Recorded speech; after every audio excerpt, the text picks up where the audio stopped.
Welcome to the TalkNado A-List Edition special. My name is Anthony Landahl.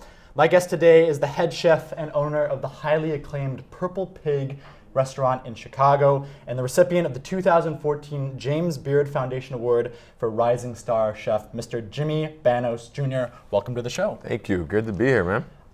So how long has the Purple Pig been opened? We've been open for 7.5 years. So December it'll be 8. So what was your vision when you first opened the restaurant? At first was not to suck, not to fail. No, but it was, at first we wanted to do something because being on the Mag Mile, we wanted to do something that was different and that wasn't the norm of what everybody's used to on that strip, and do something unique, and kind of have fun doing it. And that's been the motto since day one. And it's continued to evolve ever since. And you talk about uniqueness in the name, the Purple Pig. Is there any significance or uniqueness in that? Yeah, this is a good story. So everybody asks this question all the time, okay? And they think there's some weird, kind of crazy story to it. So literally, my dad was like, "What do you think about the name Purple Pig?" I'm like, "What are you talking about? What does that? What do you mean Purple Pig?" He's like, it's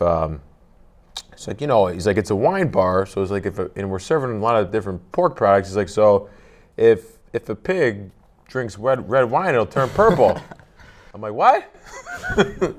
and he's like, yeah, if it drinks a lot of red wine, the pig will turn purple. I'm like, okay, that's fine, sold, Purple Pig, and that was it. And you just went with it. We just went with it. So you have a very unique, going with this kind of unique theme. You have a very unique cuisine. I had the opportunity to dine yesterday, and it was such a different experience for eating. Can you describe to us your cuisine? Yeah, so it's Mediterranean food, okay, cuisine. So that encompasses, for me, Italian influence, Greek influence, Spain, certain parts of France, and then you take all these styles and you kind of make it your own. Kind of blend them and just kind of put your own twist on it. Growing up, I come from an Italian and Greek American house, so that type of cuisine has been a part of my life since I was born. So having that as the basis, and then doing things and like bone marrow and pig's ears and all these goofy, crazy different cuts of meat that we wanted to make approachable and accessible to everybody, but then also keeping to simple, simplistic and things that aren't so much outside the box, but also putting your own spin on it. And pork and duck kind of dominate your menu. You have a lot of different pork products and a lot of different. I saw one. Menu item had like a duck egg in it. It did. Yeah. So is there any significance with those two meats, or were you just kind of focused on that? That's actually good. The one with the duck egg, now it's called the JLT. So this is something you take a spin on a classic. The JLT is my take on a BLT, which everybody loves BLT sandwiches, right? Yeah. So the J stands for jowl, okay? The pork jowls of the pig. In Italian, they call it guanciale. So they cure the jowls just like bacon as well from the pork. Same thing as like pork belly. So we cure the pork jowl, have it on bread, and then duck egg, because I like duck eggs. Because see the yolk was huge. It's a bigger egg yolk and just a lot more flavor. So where do you come up with the ideas for these food items? They usually hit me like a bolt of lightning while I'm sleeping. Really? No. Sometimes it's eat, sleep, breathe. I mean, everything is about food. So when I'm at work, it's we're talking with my sous chefs, and it's what are we going to come up with next.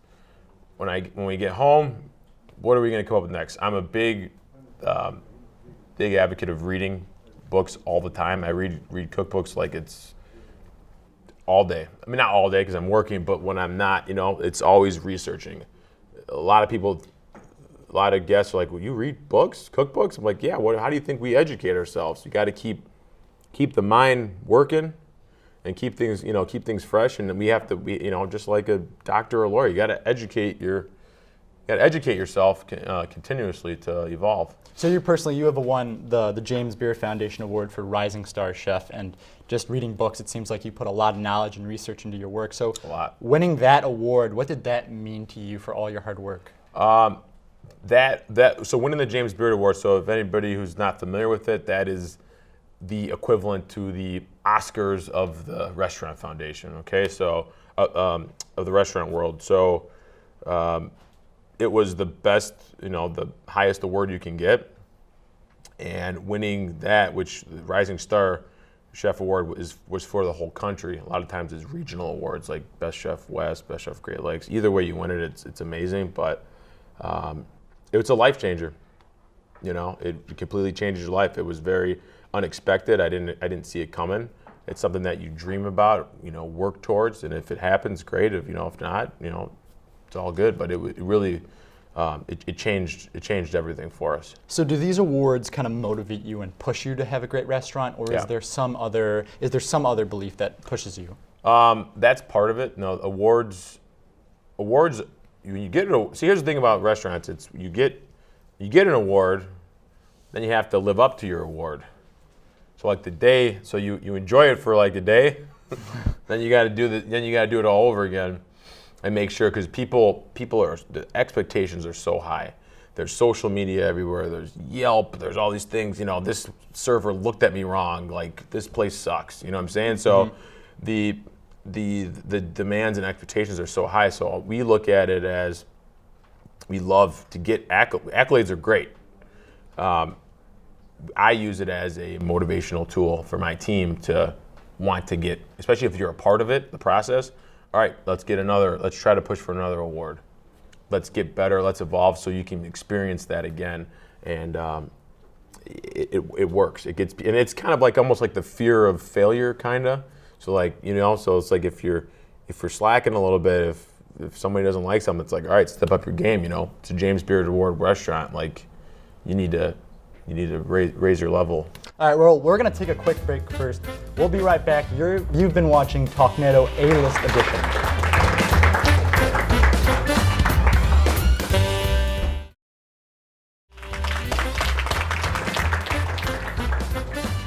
We are back here with Jimmy Bannos Jr., head chef of the Purple Pig restaurant in Chicago. And Jimmy, you talked about cultural background, inspiring your foods, inspiring your dishes. So what is your cultural background? So Italian and Greek. So my mom's side of the family is all the crazy Italians, and my dad's side is all the crazy Greeks. So put that together, you got a lot of good food, right? Mm-hmm. Growing up, so my dad's side of the family, I'm fourth generation restaurateur. So the restaurant business is literally like it's in the DNA, it's in our blood, So restaurants and food has always been a part of our lives for 4 generations. And then both of my grandparents, both sides, are just phenomenal cooks. My grandmother, my Italian grandmother, she's almost 90. She's still doing it, and there's one of our dishes, which is one of our most popular dishes, is our pork neck bone gravy. Okay, so which in classic Italian, like tomato sauce kind of Sunday ragu kind of plates, is cooking pork neck bones in tomato sauce, pulling the meat out of the bones and eating with pasta or bread. And that, a dish that I grew up eating, is been on our menu since we opened, and it's one of our most popular plates. So it's cool. So your father is Jimmy Bannos Sr., and he's the owner of the restaurant Heaven on 7. Yep. And you grew up in that restaurant, didn't you? Yes. So how did that cooking environment affect you from a young person? I think, growing up in the industry, I always knew what I wanted to do. I always knew that I wanted to be involved with it. Really, as early as like 3 to 4 years old. My dad used to cook side by side with my grandfather day in, day out. My grandfather at the time was in his 60s, still slinging food out there, and he was a tough guy, really tough. And not just the food aspect of seeing what he built. Here's a Greek American from Chicago cooking New Orleans style food, which doesn't make sense at all. No, it doesn't. But it did. He was passionate about his vision, about, he calls it when he got hit with like the New Orleans bug, like 30 plus years ago, and transformed the Heaven on Seven was originally called the Garland Coffee Shop. When my family took it over in 1980, it was a Jewish deli. So they started, it was all like deli style food, like Reuben sandwiches and stuff like that. And then like the first few years of it being open, he kind of started taking a liking to New Orleans food, and then started making a couple things here and there. One thing left after another. The guests started loving it, and then boom, Heaven on Seven was born. And I think not just the food aspect of things, but being at such a young age, opening up the pig, I was exposed to a lot of the bad stuff, the negative stuff that comes apart with being in the business. The day-to-day stuff that you need to be tough enough. Business is all about being mentally tough. If you're not mentally tough, you will not succeed. So that's like one of the most major things I learned from my dad, was really being tough and being able to push through. And I was going to ask, in what ways are you kind of similar and different to the way your father works and your grandfather worked? We're all very similar as far as like that blue collar mentality. Like the only way, keep your head down and just work. We love being in the kitchen. That's where we find our most enjoyment. But there are also, as time's gone on with the business, me and my dad are very much alike, but we're also different in a lot of ways.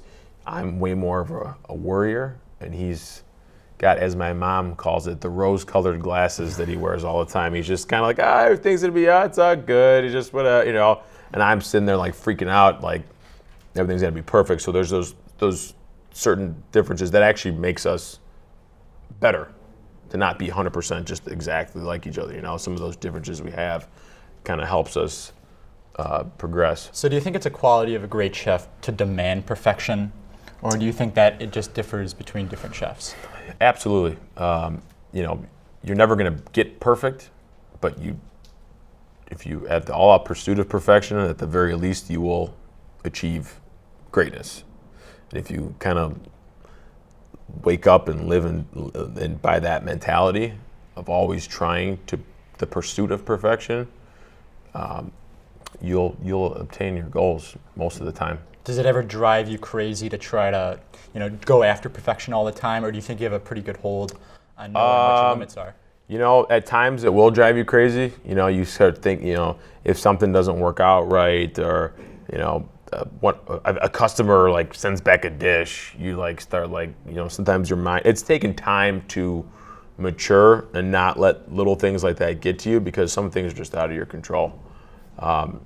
But I've learned to kind of harness that pursuit of perfection and just kind of take a breath a little bit and just kind of roll with the punches. So when you first opened the restaurant, what were your kind of chief concerns? Was it like the negative reviews of your restaurant? Were you afraid of that, or is it something else?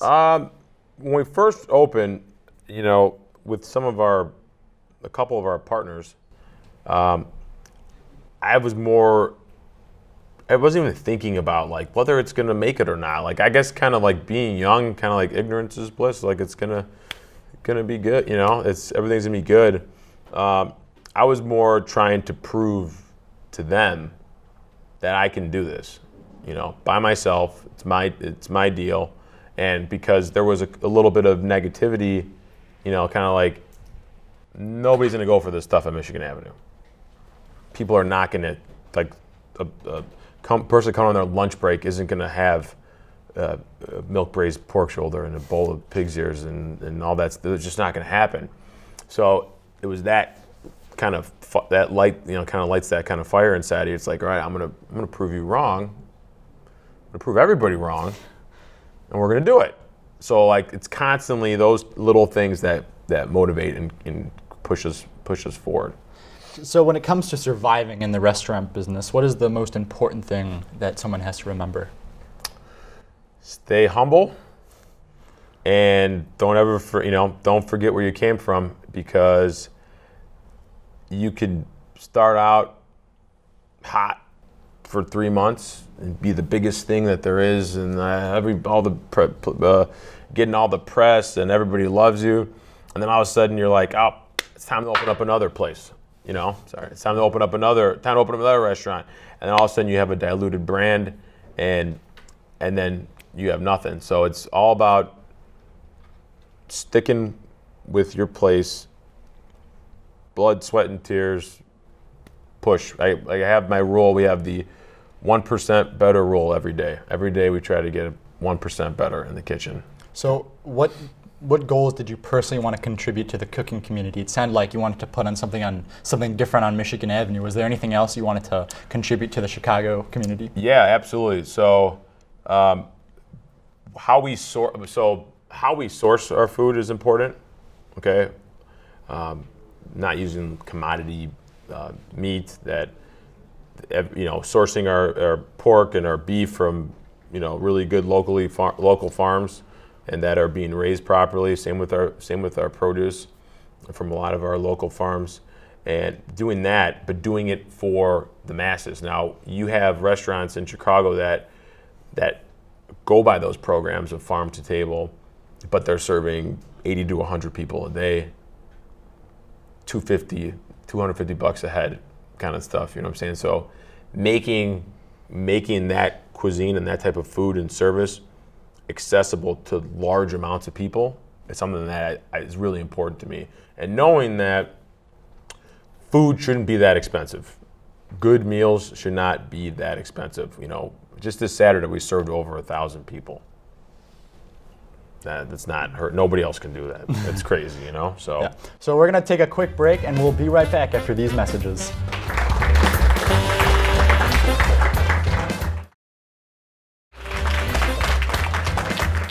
Welcome back. We have Jimmy Bannos Jr. with us, and we got some questions from the studio audience. So here's the first question.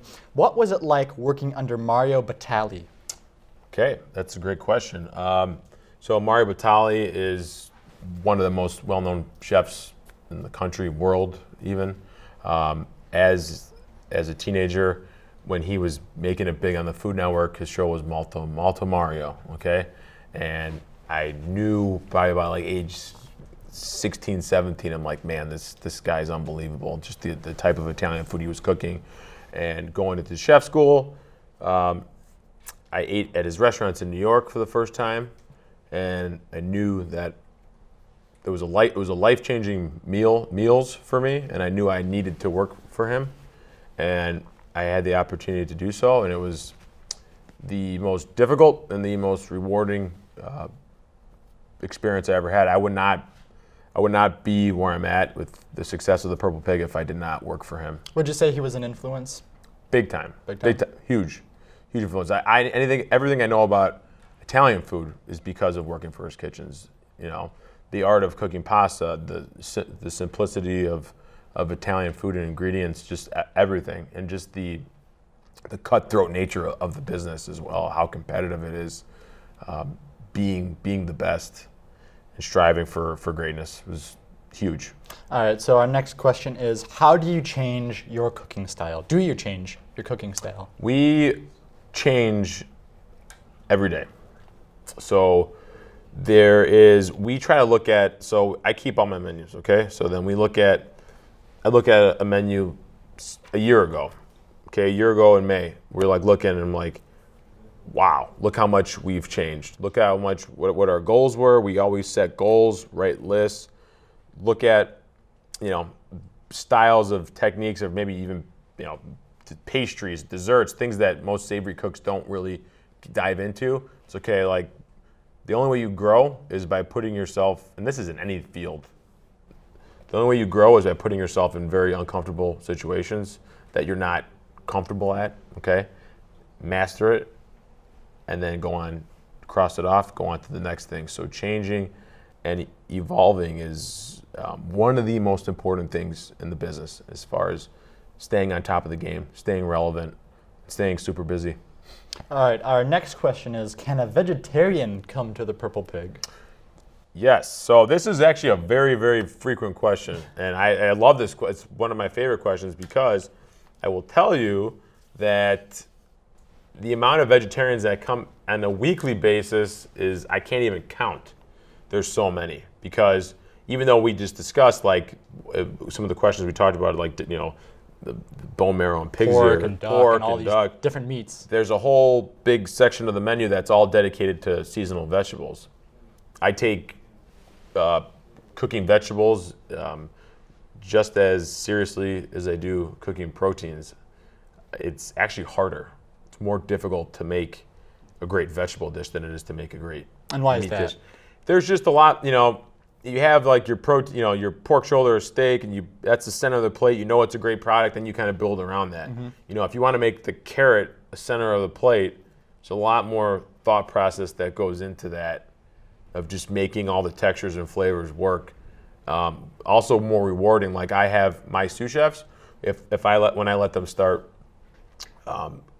influencing the menu and like creating a dish, because it's a good exercise, I always have them start with vegetables first, because it makes you think the most. And once you can figure that out, then you can move on to the next. So, what restaurants do you eat at? Well, the way I dine now is way different than it used to be, because I have two very, very young children. I have a 3.5-year-old and a 1.5-year-old.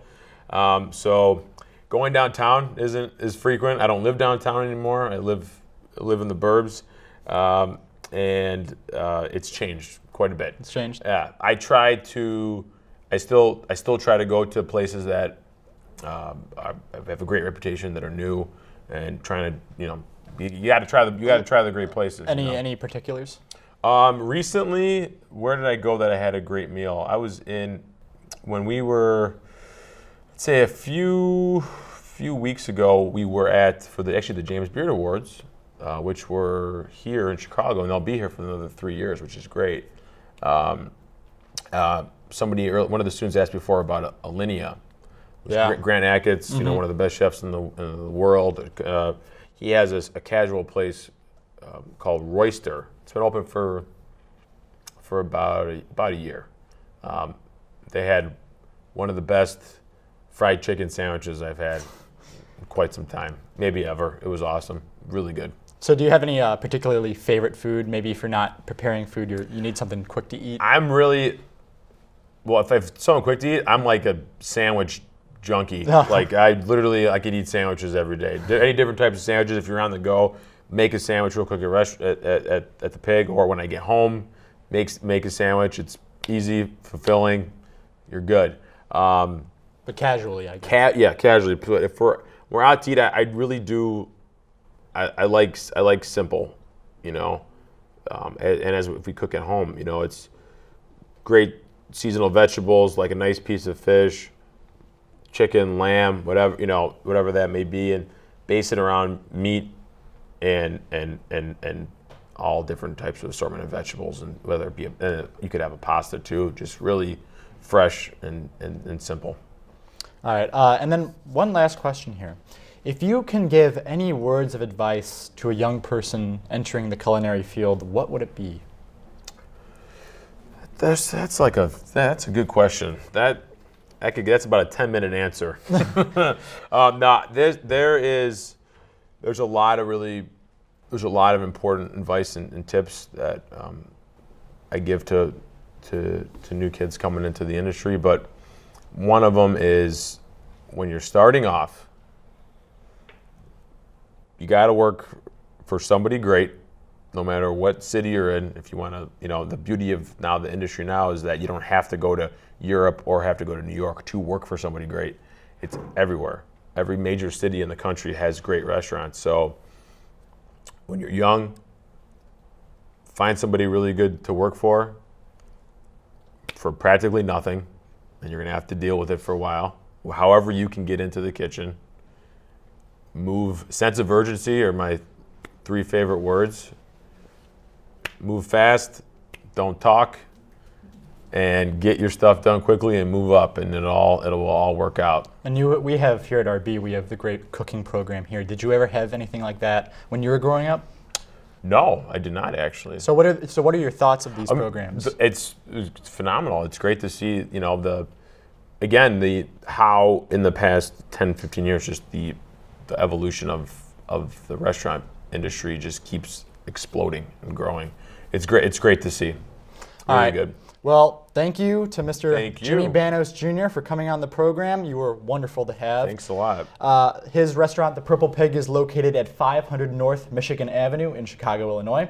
I'm Anthony Landahl. This has been TalkNado A-List Edition.